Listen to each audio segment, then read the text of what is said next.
урматтуу Oriflame компаниясынын партнерлору жана коноктору.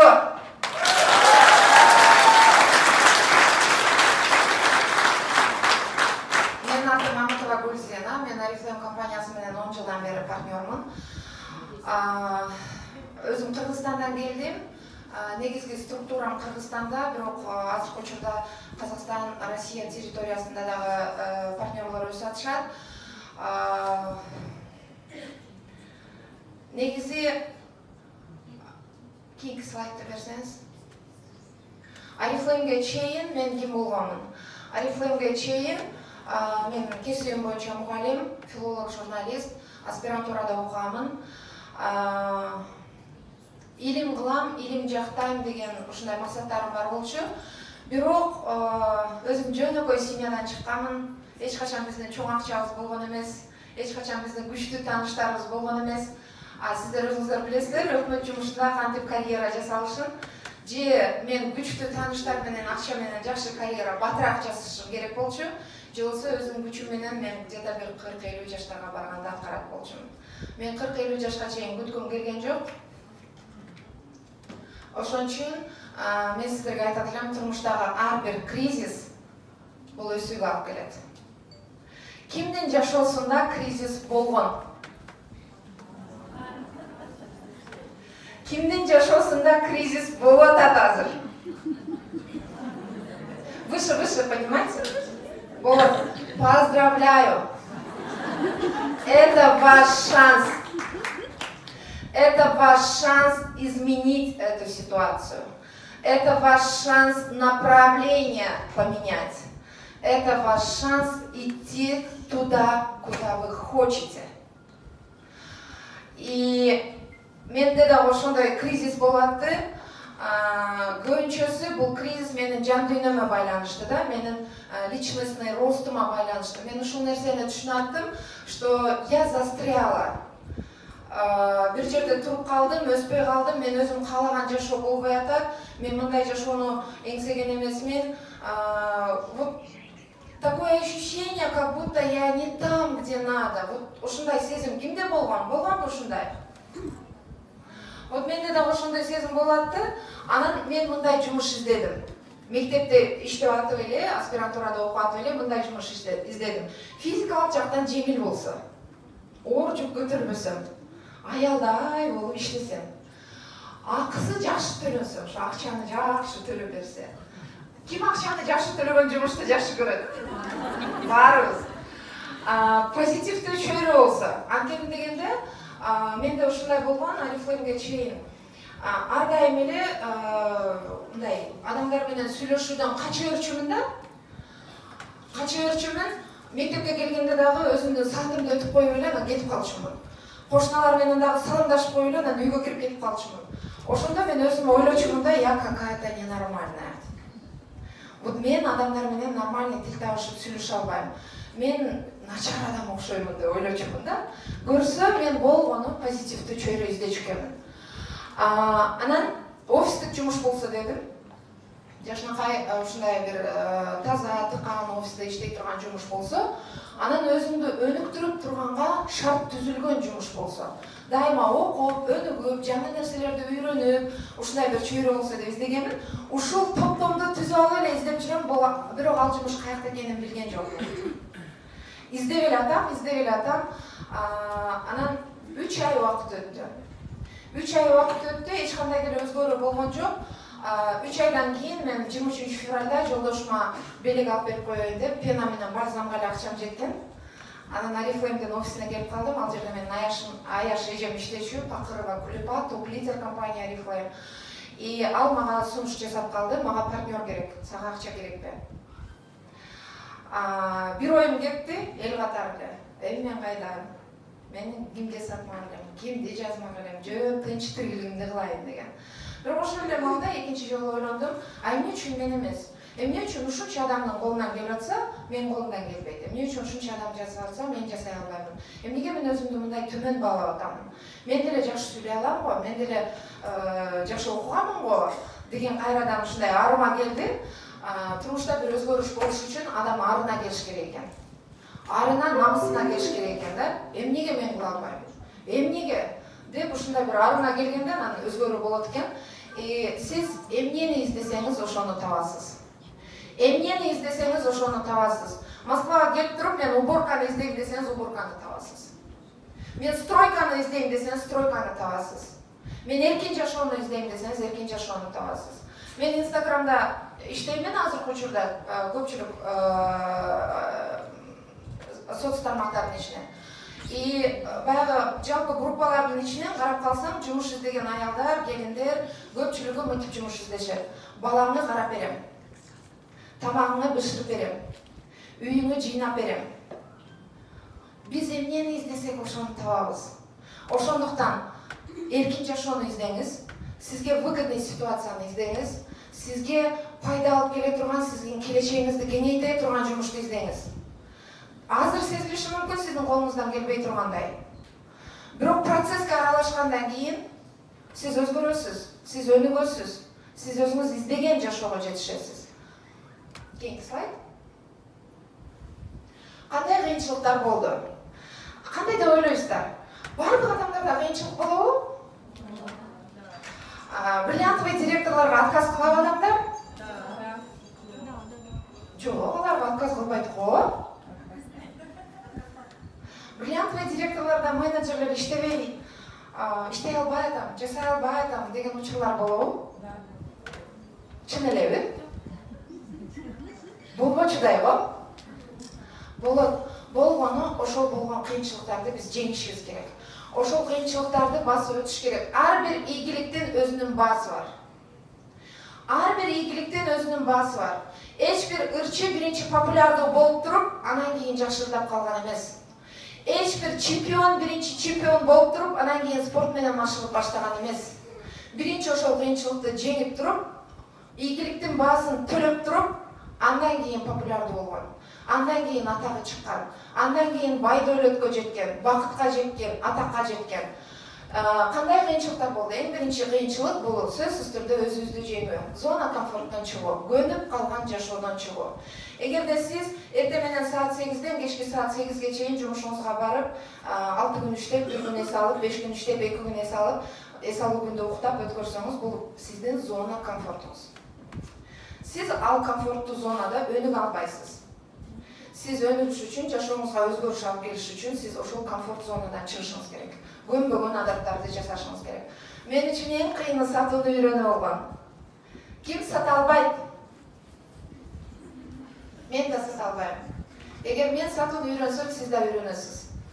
Болгону продукцияны жакшы изучать этсеңиз болот. Тааныштардын аздыгы. Ким команда курайын дейт, организация курайын дейт, бирок тааныш таппай атат. Менде болгон ушундай ситуация. Мен тааныштарымды тизмелеп келгенде, Казакстан, Россия, Кыргызстан чогултуп келгенде 30 адам чыккан. Ал убакта интернет деген жок болчу. WhatsApp деген жок болчу. Жетиш кыйын болчу. Ошол 30 адам список знакомых менен башталган. Кийинкиси мамиле курууну үйрөнүү. Мага адамдарга баруу кыйын болгон. Адамдарга сөз баштоо кыйын болгон. Продукцияны сунуштоо, же болбосо бизнес презентацияны сунуштоо, ушул нерселердин баары кыйындыкка турган. Бирок кыргызда жакшы сөз бар, керек болсо терек жыгылат. Керекпи жыгылыңыз, үйрөнүңүз, сыныңыз. Эң кыйыны самолюбияңызды жеңе албайсыз. Мен билем адамдарды уборка кылгандан уялбай, Арифлеймдин каталогун көргөзгөндөн уялат. Уборка кылгандан уялбай, Арифлеймдин пакетин көтөргөндөн уялат. Бул өзүбүздүн ябыздын күчтүүлүгү, самолюбиябызды жеңе албагандыгыбыз. Эмне үчүн уборка кылгандан уялбайсың десе, Москвада эч ким көрбөйт да деп коет. Мейли Москвада эч ким көрбөсүн. Но сиздин балаңыз сиздин үлгүңүз менен жашайт. Сиздин балаңыз сиз көргөзгөн жол менен өнүгөт. Сиздин балаңыз сиз берген тарбия менен жашайт. Мен ата-энемди турмушта эрте жоготтум. Ата-энем мага байлык берген жок. Бирок эң кыйын учур болсо дагы талаага таштап кетпестен биздин жаныбызда болуп берген тарбиясы менен биз азыр жан багып келатабыз. Сиздин балаңызга негизги берген нерсеңиз бул сиздин акчаңыз эмес. курсага ач калса дагы ал сиздин берген тарбияңызды баалайт. Ал сиздин тарбияңызды эстейт. Ошондуктан баланы сиз жараттыңызбы? Баланы жаныңызда алып жүрө турган тирилик куруңуз. Арифлейм ошол возможностьты берип атат. Мурда жетпегенге жетиш үчүн мурда жасабаганды жасаш керек. Мурда жетпеген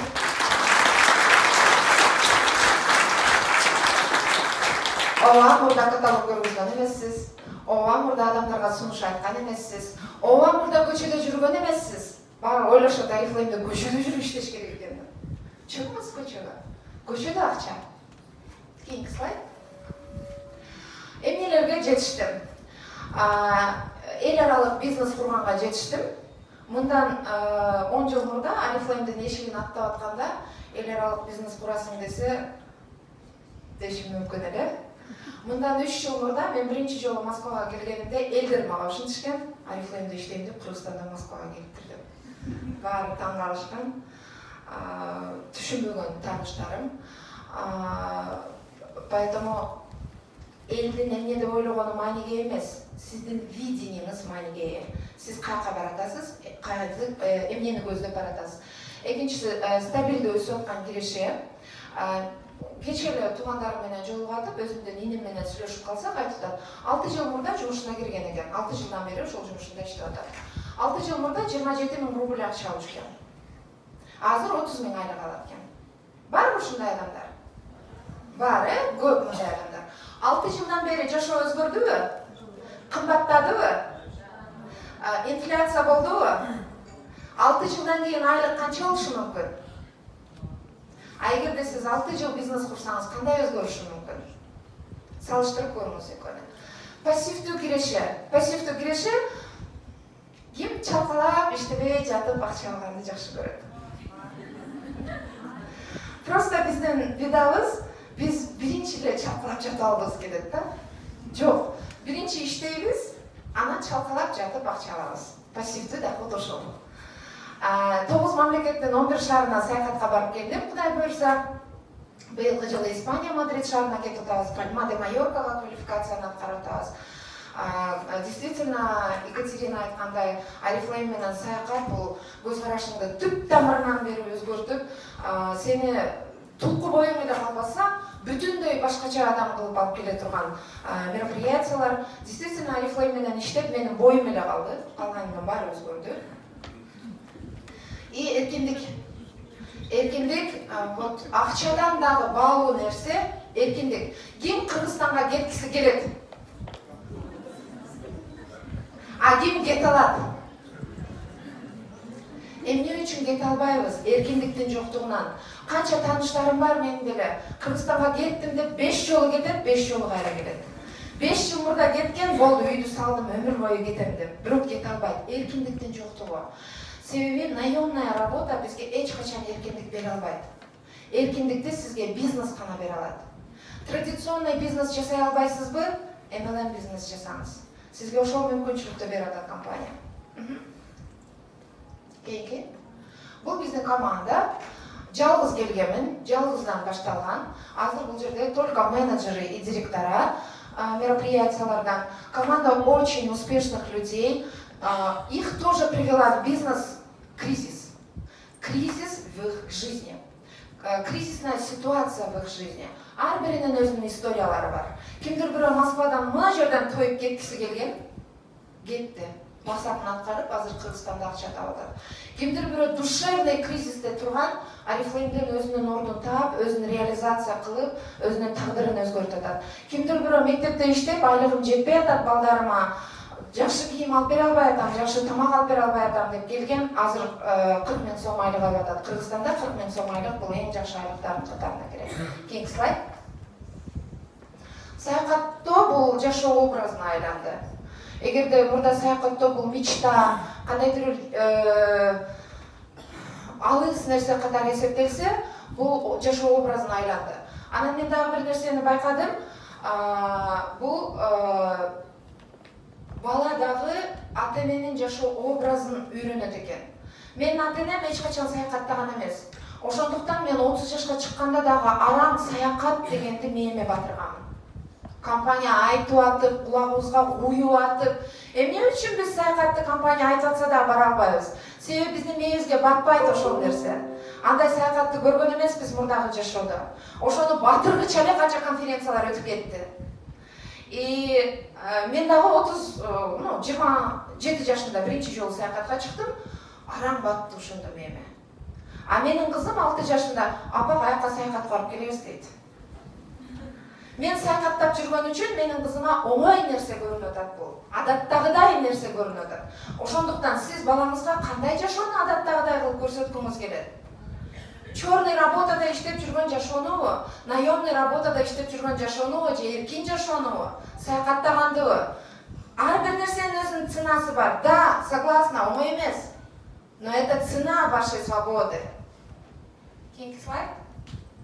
Кийинки слайд. Ирландия, Дублин шаары, Турция, лайнер.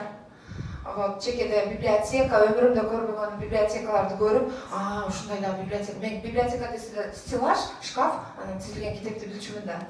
Совсем башка библиотекаларды көрсөм болот экен. Кийинки слайд. Анан мен бул жерде эмнени айткым келет. Эгерде сиз бизнесиңизди өнүктүргүңүз келсеңиз, компания бизге товар оборот үчүн акча төлөйт. Товар оборот үчүн саякатка алып чыгат. Товар обороту сиз беттин терисине кам көрүүчү каражаттар аркылуу жасасаңыз болот. Навоич бренди аркылуу. Бул жерде менин өзүмдүн до-после сүрөтүм турат. Өдүдагы да мен канча жашында? Өдүдөбүз канча жашында? Бул 2007 25 жашымда. Өдүдагы канча жашында? Өдүдагы 2017 35 жашымда.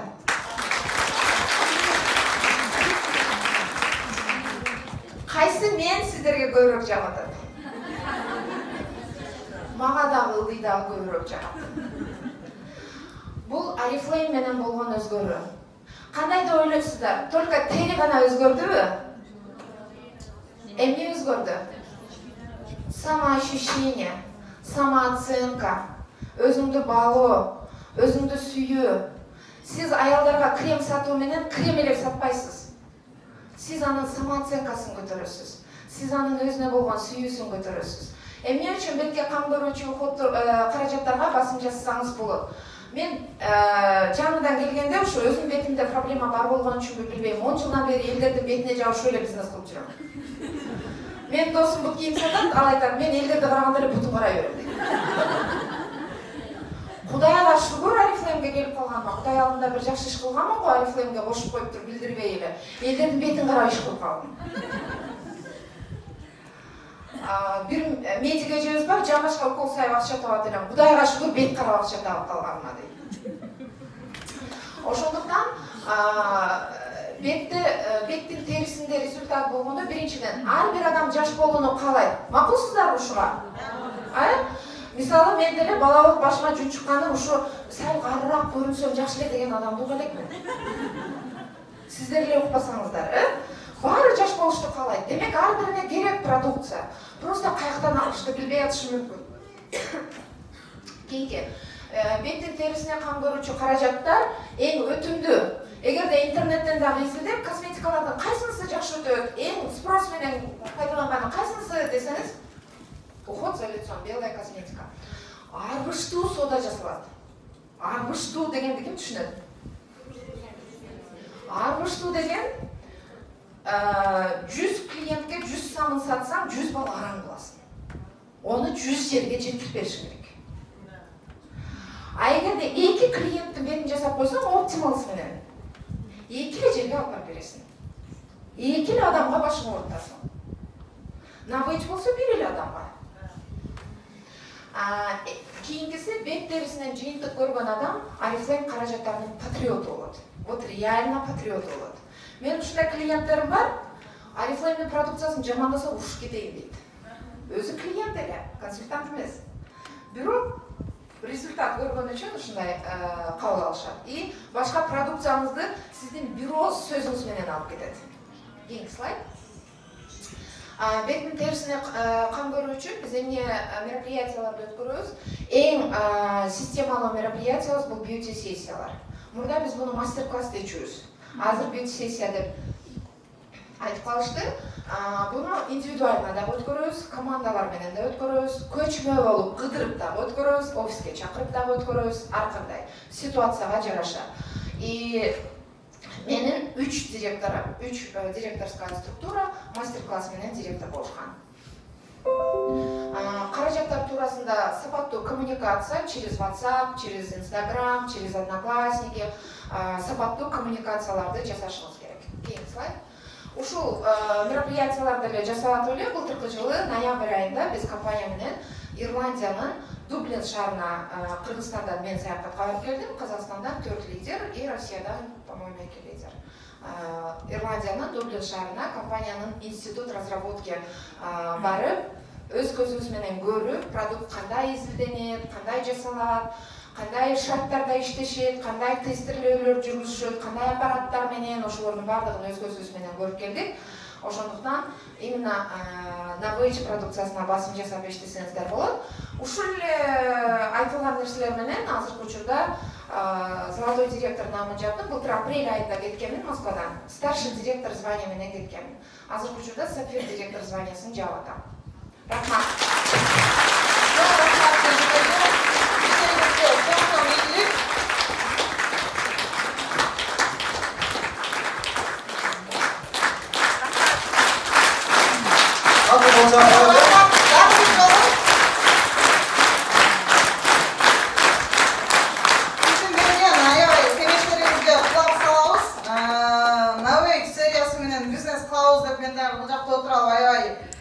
Карап отурдум, массагале ушу күндө мастер-класс өтпөсөм депчи. Вот быйылкы золотой директорлар Мадридке кетип атат экен, Азыр бардыгыбыздын шансыңар бар деп, вот Екатерина айтты, Пальма де Майорка деп. Вот кандай жер экенин деп элестете албай атасыңар, мен биринчи жолу уктум. Пальма де Майорка деген жер бар экенин. Силер деле же билгендер барбы? Давайте посмотрим, кандай жерге барышат экен, Кандай жерге барат экенбиз Потрясающее место. Ролик.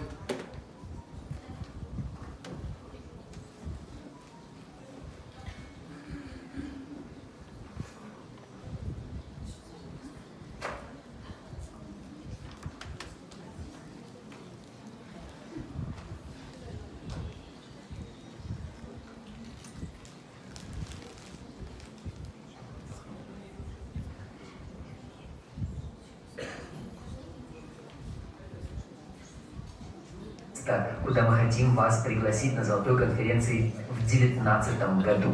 Несколько фактов об этом месте, совсем скоро вы его узнаете. Каждый год 27 миллионов туристов приезжают в это место. Это популярнейший европейский курорт. Более 200 пляжей есть в этом замечательном месте. 500 различных баров, клубов, кафе и ресторанов есть на территории этого прекрасного места. Считается, что это одно из самых экологически чистых мест, курортных мест в Европе. Очень много известных людей, знаменитостей, которые вы видите на экране сейчас, обожают отдыхать на этом курорте. Ну и важно, чтобы вы еще догадались, что это за место. В названии этого места есть символ победы. Готовы? Давайте посмотрим видео.